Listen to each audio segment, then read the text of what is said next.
നിങ്ങൾ മനസ്സിൽ കാണുമ്പോൾ റിവോൾട്ട് മാനത്ത് കാണുമെന്നാണ് നിർമ്മാതാക്കളുടെ രഹസ്യം പറച്ചിൽ. ഉപഭോക്താക്കൾ മനസ്സിൽ കാണുന്ന പല ഫീച്ചറുകളും അടുത്ത ഇലക്ട്രിക് ബൈക്ക് പുറത്തിറക്കുമ്പോൾ റിവോൾട്ട് അതെല്ലാം ഉൾപ്പെടുത്തിയിരിക്കും. റിവോൾട്ടിന്റെ ഈ ദീർഘവീക്ഷണം പറയാതിരിക്കാൻ പറ്റില്ല. ഓരോ ഇലക്ട്രിക് ബൈക്ക് പുറത്തിറക്കുമ്പോഴും അതിശയിപ്പിക്കുന്ന ഒരു ഫീച്ചർ റിവോൾട്ട് ബൈക്കിൽ കാണാൻ സാധിക്കും. അതുകൊണ്ട് തന്നെ ഉപഭോക്താക്കളുടെ മനസ്സിൽ ഒരു സ്ഥാനം കണ്ടെത്താൻ റിവോൾട്ടിന് തുടക്കത്തിലേ കഴിഞ്ഞു. RV400ന്റെ വമ്പൻ ഹിറ്റോടെ പുതിയ വാഹനങ്ങൾ ഇറക്കാനുള്ള ആവേശത്തിലാണ് കമ്പനി. അടുത്ത വിപ്ലവം സൃഷ്ടിക്കാൻ എത്തുന്ന പുതിയ ബൈക്കിന്റെ വാർത്ത റിവോൾട്ട് പുറത്തുവിട്ടു. ആ വിശേഷങ്ങളാണ് ഇന്നത്തെ ദ മോട്ടോർ വേൾഡിൽ. ആ വിശേഷങ്ങളിലേക്ക് കടക്കും മുൻപ് നിങ്ങൾ ഇതുവരെ ദ മോട്ടോർ വേൾഡിന്റെ ചാനൽ സബ്സ്ക്രൈബ് ചെയ്തിട്ടില്ല എങ്കിൽ ഉടൻ തന്നെ സബ്സ്ക്രൈബ് ചെയ്ത് അടുത്തുള്ള ബെൽ നോട്ടിഫിക്കേഷൻ അമർത്തി പുതുപുത്തൻ വാഹന വിശേഷങ്ങൾ ഏറ്റവും ആദ്യം തന്നെ അറിയുക. ഗുരുഗ്രാം ആസ്ഥാനമായ റിവോൾട്ട് മോട്ടോഴ്സിൽ നിന്നുള്ള ഏറ്റവും പുതിയ വാർത്തയാണ് പുതിയ ബൈക്ക് നിർമ്മാണം തുടങ്ങാൻ പോകുന്നു എന്നുള്ളത്. താരതമ്യേന വില കുറഞ്ഞ ഇലക്ട്രിക് മോട്ടോർ സൈക്കിൾ അവതരിപ്പിക്കുമെന്ന് രത്തൻ ഇന്ത്യയുടെ പിന്തുണയുള്ള വൈദ്യുത വാഹന നിർമ്മാതാക്കളായ റിവോൾട്ട് മോട്ടോഴ്സ്. പുതിയ ഇലക്ട്രിക് ബൈക്ക് RV1 അടുത്ത വർഷം ആദ്യത്തോടെ ഉൽപാദന സജ്ജമാകുമെന്നാണ് അറിയിച്ചിരിക്കുന്നത്. അടിസ്ഥാന സൗകര്യ മേഖലയിൽ പ്രവർത്തിച്ചിരുന്ന രത്തൻ ഇന്ത്യ ഇൻഫ്ര കഴിഞ്ഞ ഏപ്രിലാണ് 150 കോടി രൂപ മുടക്കി റിവോൾട്ട് മോട്ടോഴ്സിൽ 43% ഓഹരി പങ്കാളിത്തം സ്വന്തമാക്കിയത്. അധികം വൈകാതെ RV300 ഇലക്ട്രിക് ബൈക്ക് ഉൽപാദനം അവസാനിപ്പിക്കുമെന്നും പകരം പുതിയ മോഡലായ RV1 അവതരിപ്പിക്കുമെന്നും അറിയിച്ചു. മുഴുവൻ ഘടകങ്ങളും ഇന്ത്യയിൽ നിന്ന് സമാഹരിച്ച RV1ന്റെ ഉൽപാദനം 2022 ജനുവരിയിൽ ആരംഭിക്കാനാകുമെന്നാണ് റിവോൾട്ട് മോട്ടോഴ്സിന്റെ പ്രതീക്ഷ.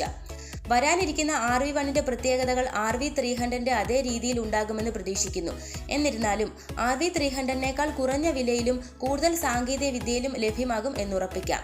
റിവോൾട്ട് RV300 കുറച്ചു കാലമായി വിൽപ്പനയ്ക്ക് എത്തിയിട്ടില്ല. കൂടാതെ റിവോൾട്ട് RV400ന്റെ ഫ്ലാഷ് സെയിൽസ് മാത്രമാണ് കമ്പനി നടത്തിയത്.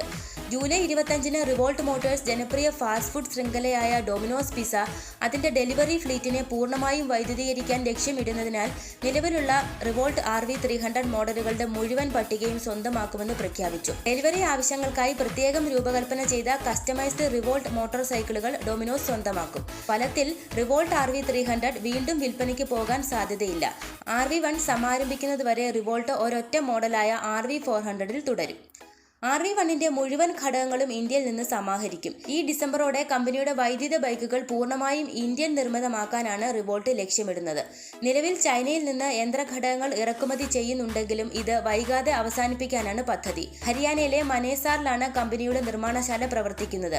പ്രമുഖ കൺസൾട്ടൻസി സ്ഥാപനമായ മക്കിൻസിയുടെ റിപ്പോർട്ട് പ്രകാരം 2025-ൽ ഇന്ത്യയിലെ വൈദ്യുത ഇരുചക്ര വാഹന വിപണിയുടെ മൂല്യം 50 കോടി രൂപയിലെത്തും. ഇലക്ട്രിക് സ്കൂട്ടറുകളുടെയും ഇലക്ട്രിക് ബൈക്കുകളുടെയും വാർഷിക വിൽപ്പന 50 ലക്ഷം യൂണിറ്റായി ഉയരുമെന്നും റിപ്പോർട്ട് കണക്കാക്കുന്നു. കേന്ദ്ര സംസ്ഥാന സർക്കാർ നൽകുന്ന മികച്ച പിന്തുണയും ഇലക്ട്രിക് ബൈക്കുകളുടെ നികുതി കുറവും സബ്സിഡി കൂടിയതും ഇലക്ട്രിക് വാഹന വിൽപ്പന മെച്ചപ്പെടാൻ സാധ്യത വളരെ കൂടുതലാണെന്ന് കമ്പനികൾക്ക് അറിയാവുന്നതുകൊണ്ട് വരും നാളുകളിൽ കടുത്ത പോരാട്ടം ഓരോ കമ്പനികൾ നേരിടേണ്ടി വരും. പിടിച്ചു നിൽക്കാൻ റിവോൾട്ടിന് സാധിക്കുമെന്ന് പറഞ്ഞുകൊണ്ട് ഇന്നത്തെ വിശേഷം ഇവിടെ നിർത്തുന്നു. മറ്റൊരു വാഹന വിശേഷമായി ഞങ്ങൾ എത്താം. തൽക്കാലം വിടാൻ നന്ദി, നമസ്കാരം.